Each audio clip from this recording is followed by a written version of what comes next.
곳이요, 하나님의 말씀이 선포되는 곳이요, 또 예배를 통하여 하나님을 경배하는 자리임을 믿습니다. 이제 우리가 주 앞에 경배하러 왔사오니 우리의 경배를 받으사 하늘의 복으로 채워 주시옵소서. 이 자리에 늦게나마 다 참석하게 하시고, 또한 유튜브로 보는 우리 성도님들도 같은 은혜로 함께할 것을 믿습니다. 주님 함께하여 주시옵소서. 오늘도 말씀 가운데 말씀하여 주셔서 잘 알아듣는 귀한 시간 되게 하옵소서. 함께하시니 감사하며 예수님의 이름으로 간절히 기도드리옵나이다. 아멘. 할렐루야. 이 밤에도 이 자리에 오신 여러분에게 주님이 주시는 예비한 복을 다 충만히 받기를 소망합니다. 지난 시간에 우리는 49장을 봤어요. 창세기. 그런데 야곱이 죽기 전에 얘들아 다 모여 하고서는 12명의 아들들에게 각기 분량에 맞는, 각기 알맞는 말씀을 줘요. 근데 이것이 예언으로 끝이느냐, 아니면 이것이 유언이냐, 아니면 정말 축복 기도냐 라는 것을 볼 때 다 포함되어 있죠. 그러면 말도 안 돼. 어떤 사람은 막 이렇게 다양하게 축복하면서 어떤 이에게는 축복이랄 것도 없는데 이것이 축복이야? 라고 하지만 실상 우리가 정말 진정 사랑한다면, 그렇잖아요? 나쁜 말도 할 수 있어야 돼요. 마음 아픈 말도 할 수 있어야 돼요. 그게 왜? 진정 사랑하니까. 그래서 너의 단점은 이런 거야. 그러니 너 이거 고쳐. 이것도 복인 줄로 믿습니다. 우리가 지난 시간에 그래서 첫째, 둘째, 셋째, 넷째까지 봤어요. 르우벤은 장자지만 서모가 야곱 아버지의 첩을 건드리는 바람에 문제가 되어서 장자의 축복권에서 제외되었어요. 굉장히 탁월하고 또 야곱이 결혼하고 젊은 날에 얻은 열매예요. 그럼에도 불구하고 너는 탁월하지만 끓는 물 같아서 그렇지 못하구나 하고 얘기해요. 그런데 그가 서모를 건드린 것도 있지만 야곱의 말대로 그 다음 자손들이 좋은 사사가 없어요. 르우벤에는 사사가 나온 적이 없어요. 또 르우벤에게는 선지자가 나온 적이 없어요. 그래서 정말 탁월하지만은 그의 후손들에게 남은 자가 없어요. 또 시몬과 레이도 마찬가지예요. 둘이 똑같이 세겜성 사건을 건드려서 디나 사건 때문에 세겜성 사람들을 싹 죽였어. 그런데도요, 어떻게 됐어요? 세월이 지난 다음에 레이는 쓰임 받고 시몬은 쓰임을 받지 못하고 흐지부지 사라지거든요. 그러니까 참 이상하죠?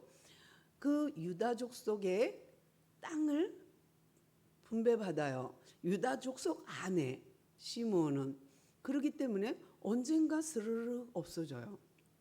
그래서 정말 뛰어난 인물도 없고요. 뛰어난 뭐가 없어요. 근데 레이는 그렇지 않아요. 그러면 둘의 차이는 뭘까요? 레이는 우리가 잘 아는 사건, 시내산 사건이 있어요. 금송아지 사건. 그래서 시내산에 올라갔다가 모세가 십계명 가지고 내려왔을 때 어떻게 해요? 그들이 춤추며 뛰노는 것을 보고 화가 나서 돌판을 깨고, 너무 화가 나서 모세가 어찌할 바를 모르죠. 그런데 이 일을 어떻게 감당할까? 어떻게 하면 이것을 극복하고 하나님 앞에 기쁨을 드릴까? 할 때 레이들이 쫙 나왔어요. 그리고 레이들이 쫙 자기 형제가 형제를 죽이는 사건이 있어요. 우리는 생각하면 잔인해. 어떻게 그렇다고 해서 금송아지 섬겼다고 해서 그새 형제가 형제를 죽이도록 해. 잔인해. 아니요. 하나님은 그게 사랑인 거예요. 만약에 작은 것도 용납하고 용납했다면 그들은 구원은 못 받아요. 양다리는 구원이 아니에요. 교회도 다니면서 우상도 섬기고, 아니요. 그런 건 아니에요. 그러다 보니까 그도 사랑이에요. 근데 레이는 이렇게 하나님 마음을 시원케 하는 바람에 성전에서 쓰임받는 레이 지파가 됩니다. 그런데 시므온은 똑같이 범죄를 같이 형제로 지었는데도 불구하고 시몬 후손들은 흐지부지 없어져요. 그 다음에 이제 넷째 유다예요. 유다는 나름 영적인 장자로서 하나님이 큰 축복을 그 허리에서 그에게서 왕이 나는 것을, 결국은 유다 후손에서 다윗 왕이 유다족 속에서 예수님으로 이어지는, 그래서 아주 놀라운 하나님의 영적인 장자로 우뚝 습니다. 그럼 오늘부터 또 봐야죠. 이어서 이제 전 시간에 이어서 봅니다. 오늘부터 볼 거는요, 창세기 49장입니다. 지금까지 이제 말씀을 드린 것은요, 지난 시간의 스토리를 제가 요약해 드렸고요. 지금 이 시간에는 우리가 스불론부터 볼게요. 13절입니다. 13절 스불론은 함께 시작 읽겠습니다. 시작. 스불론은 해변에 거주하리니 그곳은 배 해변이라 그와 경계가 사는 이르리로다. 아멘. 한 사람 한 사람 볼 거예요. 그러면 이것을 축복이라고 할 수 있을까? 조금 거리가 있죠. 조금 전에 유다에게 축복한 것은 대단해요. 왜요?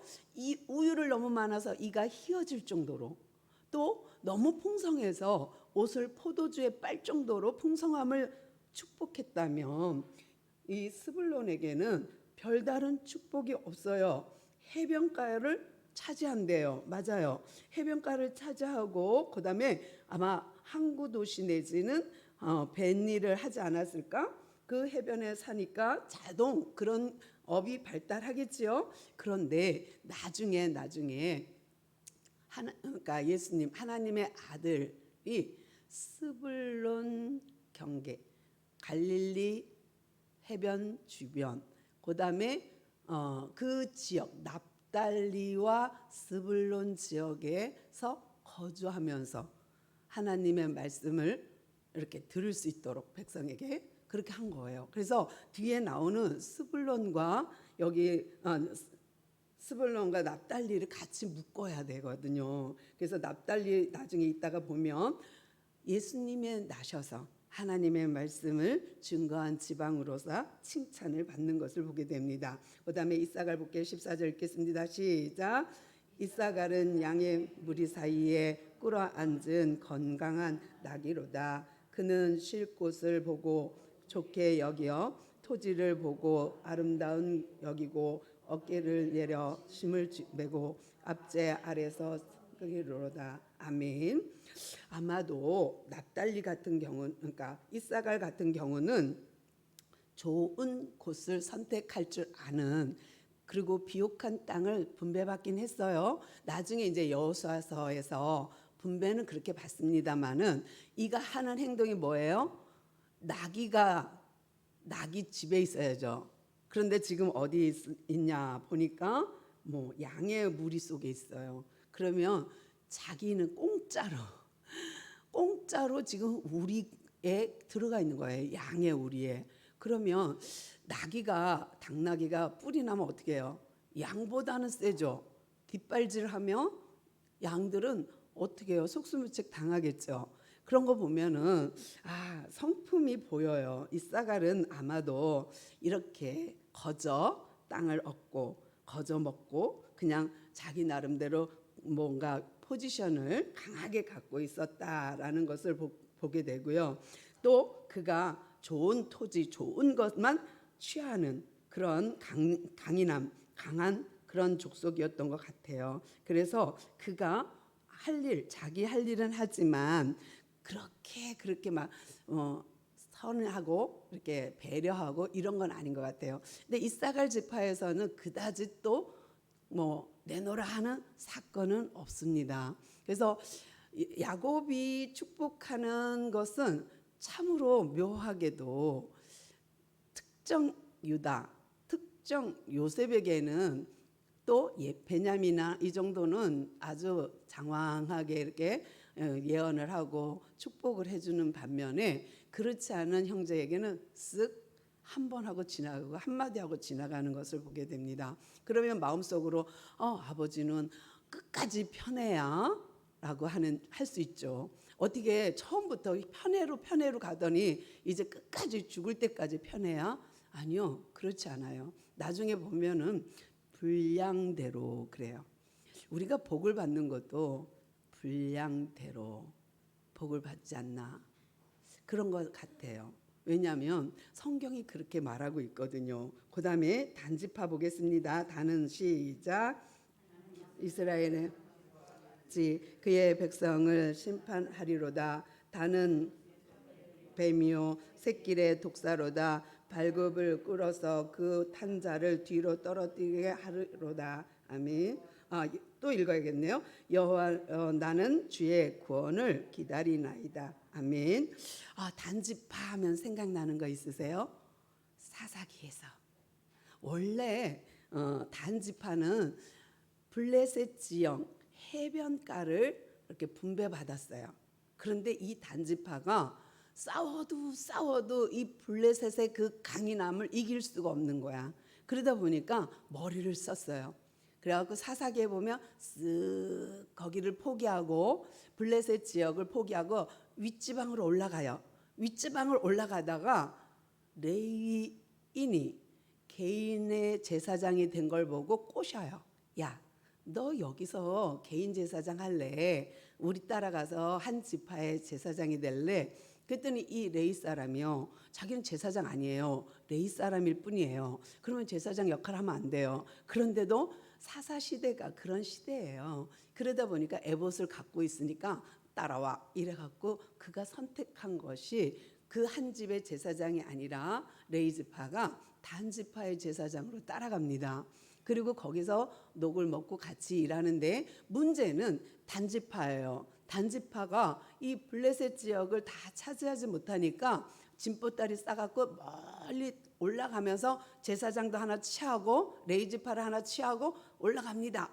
그리고 자기네가 분배받은 걸 정당화하기 위해서 데리고 올라가서 제일 꼭대기에 단지파가 자리를 잡습니다. 근데 이 단지파가 자리 잡은 곳은요, 하나님의 허락한 땅이 아닙니다. 그래서 아마도 독사 새끼다 아니면 뱀 같다라고 했는지도 모르겠어요. 근데 그들이 차지한 땅이 아름답고 조용한 땅이에요. 사사기에 그렇게 표현돼 있어요. 아름답고 조용한 땅. 그러면 평화롭게 사는 사람들을 강제로 취하고 강제로 쫓아냈다는 뜻이 되거든요. 그거는 하나님 계획이 아니에요. 하나님은 아모리 족속도 착할 때는 진멸하지 않습니다. 이방인이라 할지라도. 그래서 아브라함에게 말할 때 뭐라 그래요? 너희들이 4대 만에 돌아올 거야. 그러면서 한 말이 아모리 족속의 죄악이 관영할 때. 그러니까 이방인이라 할지라도 선하게 살면 하나님이 그에게는 그 사람의 분량의 복은 줍니다. 우리는 하나님을 믿으니 하나님 내 분량에 넘치도록 복을 받습니다. 그건 하나님이 부어주시는 복이에요. 그런데 세상 사람들은 자기가 노력한 거는 벌어요. 자기가 수고한 만큼은 먹습니다. 우리는 거기에 플러스가 된 거죠. 하나님의 복, 주어진 복, 하늘의 복을 채우니 훨씬 능률이 높고 받는 복이 큰 것뿐이에요. 그러니까 우리가 단지파를 보면 아하, 그러면 안 되겠다라는 생각을 하는데 여기서 보면 단을 그렇게 아버지가 표현합니다. 단지파가 또 뭐 같아요? 단지파 같이 그의 백성을 심판하리로다. 이게 무슨 말이냐면 나중에 사사시대 때 단지파에서 누가 나오느냐 하면 삼손이 나와요. 근데 삼손 사사는 처음에는 정말 하나님 뜻대로 잘했어요. 나시린으로 키워졌고 그리고 하나님의 뜻, 하나님의 방향을 잘 맞춰서 블레셋의 여인과 결혼하고 거기를 트집 잡아서 하나님의 계획이 있었고 본인도 그걸 하나님께 받고 그렇게 해요. 근데 그 부모는 모르니까 우리나라에도 아름다운 처녀들이 많은데 왜 이방 여자하고 결혼하려고 그래 하고 엄마가 걱정하니까 어떻게 해요? 하나님이 하신 일을 엄마 아빠는 몰랐더라라고 성경에 표현되어 있어요. 그러니까 삼손은 처음엔 잘 출발했습니다. 그런데 점차 나시린이 하지 말아야 할 짓을 합니다. 나시린은 시체를 만져도 안 되는데 삼손은 사람을 죽여요. 뿐만 아니라 그러니까 죽은 시체 시신을 건드려도 안 돼요. 그런데 사자를 죽이고 그 속에서 꿀을 얻기도 해요. 그러니까 이것저것 따지면 삼손은 하지 말아야 될 것을 많이 한 편이에요. 또 여인을 그렇게 취하거나 이렇게 하면 또 안 되잖아요. 그런데도 이 여자 아니야? 그럼 난 이 여자 이런 식이에요. 그러니까 드릴라 하고 그럴 때에도 보면 하나님께 묻고가 안 되는 게 자꾸 속고 또 속이는 걸 알면서도 또 넘어가고 또 그 여인이 또 속여도 또 거기 넘어가고 그런 모습을 보면 아 하나님을 뒤에 가서는 의지하지 않았네 하는 생각을 해요. 근데 사사가 원래 본 저기가 판단, 심판, 판결 이런 뜻이 있어요. 그러니까 여기에 뭐라고 돼 있냐면 그 판결을 그렇게 못한다. 심판하는 사람 사사가 나오지만 그렇지 못하다. 왜?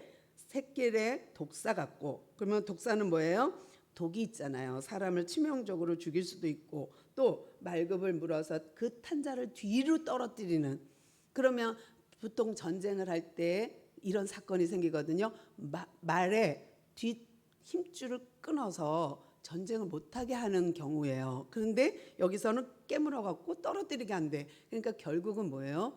합당하지 못한 삶. 단지파는 이렇게 조용하고 아름다운 것을 그냥 뺏기도 하지만 또 삼손 같은 사사는 하지 말아야 되는 일을 하는 것을 보면 어떻게 야곱은 그 멀리 미래를 내다보고 이런 예언을 했을까라는 생각을 해봅니다. 또 18절 아주 중요한데요. 이거는 따로 읽어도 될 뻔했는데 그냥 붙여 읽었어요. 여호와여 나는 주의 구원을 기다리나이다.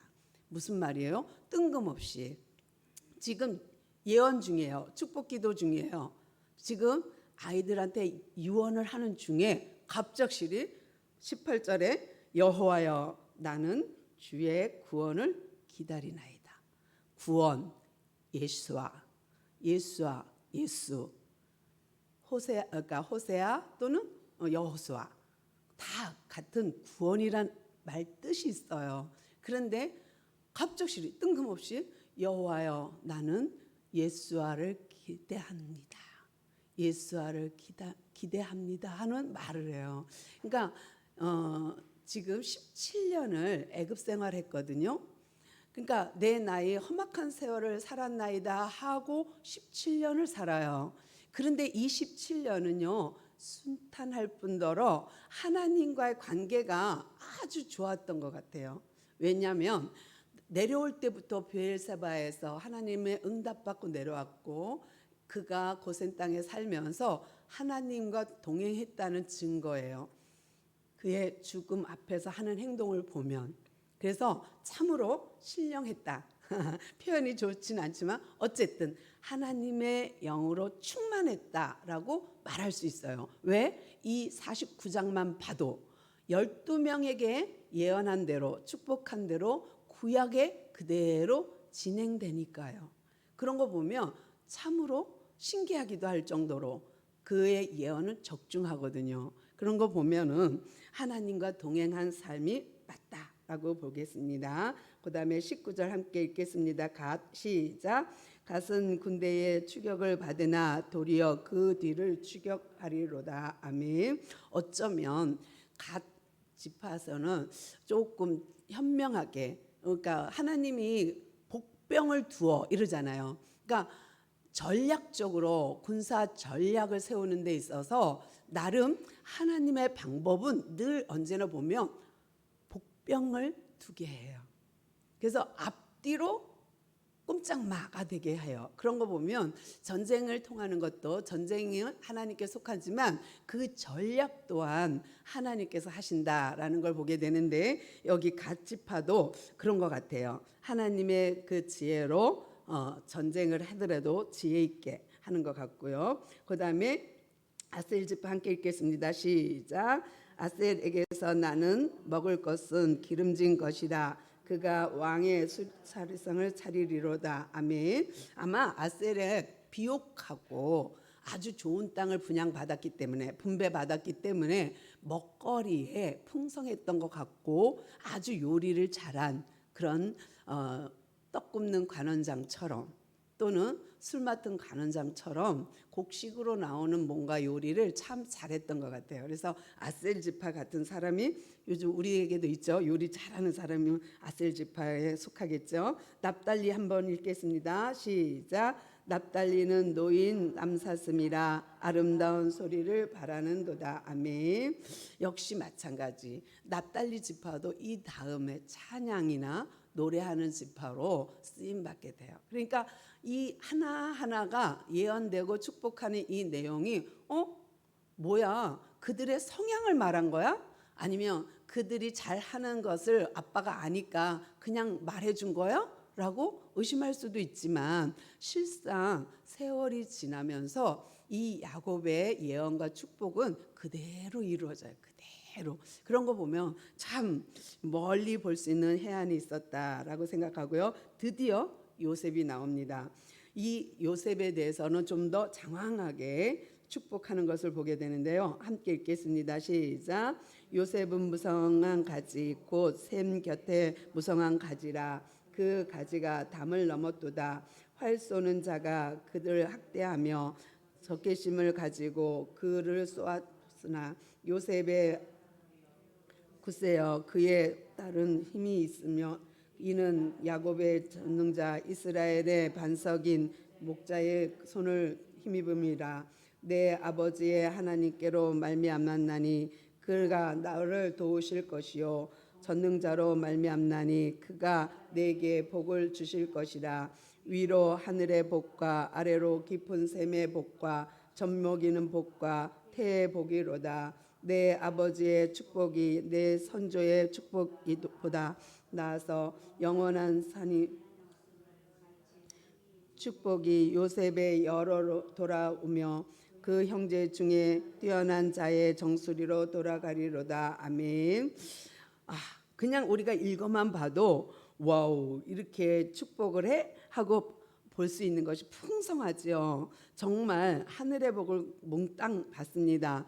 이는 장자의 복을 받고 이 땅의 복을 받는데요. 장자는 이 땅에 2배로 받잖아요, 복을. 근데 이에게도 엄청난 복이 주어집니다. 그래서 요셉에게서는 너무 넘치기 때문에 정말 남들에게 나눠줄 만큼 담장 넘어 그 열매들이 있다. 이런 것들은 주로 나눔이에요. 이웃을 섬김이에요. 그런데 이 모든 것이 다 어디로 말미암았느냐? 하나님께로. 이게 중요한 것 같아요. 하늘의 복을 받는 사람이 있는가 하면 이 땅의 복만 받는 사람이 있어요. 정말 이 땅에서는 남부럽지 않고 정말 잘 살고 뭐든지 잘 되는데 그 예수 안 믿는 사람들이 있거든요. 하나님 모르는 사람들이 있거든요. 그런 거 보면 이 땅의 복만 받는 사람이 있는데 요셉은 그렇지 않아요. 정말 하늘의 복을 받는다는 것이 25절 내 아버지의 하나님께로 말미암 하나님께로 젖는 자로 말미암고 다 보면 하늘의 복 아래로 깊은 샘의 복 더군다나 여기에 덤으로 젖먹이는 복 생육 번성 충만 이것이 다 들어가거든요. 그래서 요셉은 이 땅에서 장자의 복을 고스란히 받는 것을 보게 됩니다. 뿐만 아니라 정말 선조의 축복보다 원조의 축복보다 훨씬 나아서 그렇죠? 영원한 그런 산이 없음 같이 이 초목이 요셉의 여러 머리로 돌아오며 그러니까 정말 이 땅에서 조상들로부터 받았던 아브라함의 복이 얼마나 컸어요. 그리고 이삭의 복은 어때요? 이 땅에 그 해에 100배의 소출을 얻잖아요. 그리고 야곱이에요. 근데 이 야곱이 아버지, 할아버지를 빗대어서 하는 말이 뭐예요? 선조보다 낫대요. 그러면 얼마나 복을 받아야 되는 거예요, 요셉은. 그러니까 요셉이 정말 많은 복을 챙겼다는 것을 보고요. 그 형제 중 뛰어난 자로, 그렇죠? 대단하죠. 그 정수리로 돌아오리로다. 아마 형제들을 다 섬겨서 이런 말도 할 수 있겠다는 생각을 해요. 왜냐하면 형과 형의 아이들을 다 요셉이 생계를 책임져요. 아버지뿐만 아니라 그런 거 보면은 요셉이 담장 너머로 뻗은 나무처럼 이웃과 형제에게 베풀었고 또 뿐만 아니라 그러므로 주는 하늘의 복을 다 차지해서 하늘 복과 땅의 복을 다 차지한 거고 또 태의 복까지 차지한 모습을 보게 됩니다. 정말 반석 위에 세운 그런 어마어마한 복을 받았고요. 또 그에게 힘과 권능이 주어졌고요. 그 다음에 많은 외부의 사람들이 꼼짝 마예요. 왜냐하면 샘 곁에 무성한 가지로 뻗어나가고 이웃을 생각하고 이타적인 삶을 사는 요셉에게 누가 함부로 하겠어요. 베푸는 사람한테 약하고 그건 당연한 거죠. 그렇죠? 근데 요셉이 그렇게 베풀어요. 담 넘어간 건 남이 탔다가도 괜찮아. 담 안에 거만 우리 거고 담 밖으로 나간 건 다 네 거야, 네 거. 나 따먹어. 이 정도면 여유 있는 거죠. 그러다 보니까 요셉에게 빌어준 야곱의 축복이 아주 대단해요. 그러면 딱 하나 이제 우리가 살펴볼 것은 뭐냐면 18절이에요. 여호와여, 내가 주의 구원을 구한다. 요게 왜 들어갔을까? 갑작스레 7명의 아들들을 축복하고 나아가서 뜬금없이 여호와여, 그러니까 열심히 축복하다가 여호와여, 내가 주의 구원을 기다리나이다. 내가 예수아를 기다리나이다. 내가 예수님을 기다리나이다. 왜 이런 말을 했을까? 참 이게 나누기인데요. 첫째부터 7째까지 제일 탑은 누구예요? 유다죠. 탑이에요. 봉우리처럼, 산봉우리처럼. 또 8번째부터 12번째까지 해서 가장 탑은 요셉이에요. 그래서 이 유다와 요셉을 딱 세우면서 영적인 장자와 육적인 장자를 딱 대조시켜줘요. 그래서 이 대조하는 모습은 성경에선 자주 드러나요. 아까 목사님 말씀하신 신명기 28장 복과 저주의 이야기도 대주죠. 또 사무엘 상하를 봐도 엘리 제사장 가문과 사무엘 가정을 엘가나 가정을 비교해요. 그러니까 사무엘 상 전체가 두 가정 비교해요. 그러니까 엘리 제사장 가문과 사무엘 가정을 비교하고요. 사울과 다윗을 비교해요. 이거는 성경의 패턴이 계속 그렇게 흘러요. 양자로 차갑든지 뜨겁든지 아니면 기든지 아니든지 아니면 우린가 두님이든지 이걸 계속 대조해요. 그래서 흙과 백이에요. 중간에 미지근함은 없습니다. 차든지 덥든지 지옥이든지 천국이든지 계속 갈라지지 중간이 없어요. 그래서 연옥이나 중간 단계는 없습니다. 천주교에서 말하는 그런 건 없습니다. 그러니까 딱 죽으면 갈라져요. 우리가 지금 갈라져 훈련하는 거 똑같습니다. 그러니까 이 축복하는 내용을 봐도 18절로 나뉘어요. 여호와여, 내가 주의 구원을 보나이다, 기다리나이다.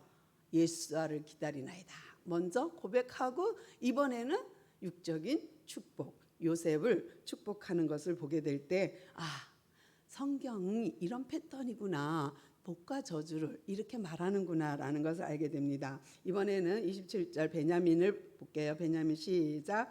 베냐민은 물어뜯는 일이라. 아침에는 빼앗은 것을 먹고 저녁에는 움킨 것을 나누리로다. 이들은 이스라엘의 12지파라. 이와 같이 그들의 아버지가 그들에게 말하고 그들에게 축복하였으니 곧 그들 각 사람의 분량대로 축복하였더라. 아멘. 베냐민에게는요 참 독특하지요. 이걸 축복이라고 말할 수 있을까요? 야, 너는 어떤 놈인 줄 알아?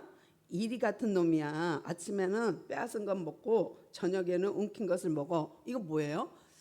움킨 것을 나눠. 이거 뭐예요?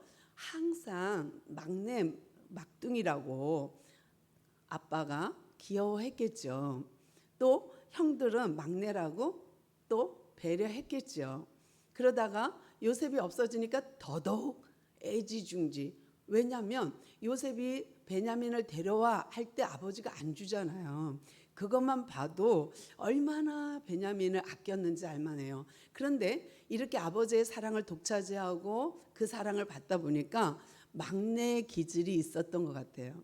그래서 움켜잡고 아침에 빼앗고 막 이러면서 형제들의 도움으로 살고 이런 모습을 그대로 성품을 그대로 보여준 건 아닌가 그런 생각을 해요. 그래서 12명의 이렇게 축복한 내용, 예언한 내용을 쭉 살펴보면 구약을 쫙 보여주는 느낌이에요.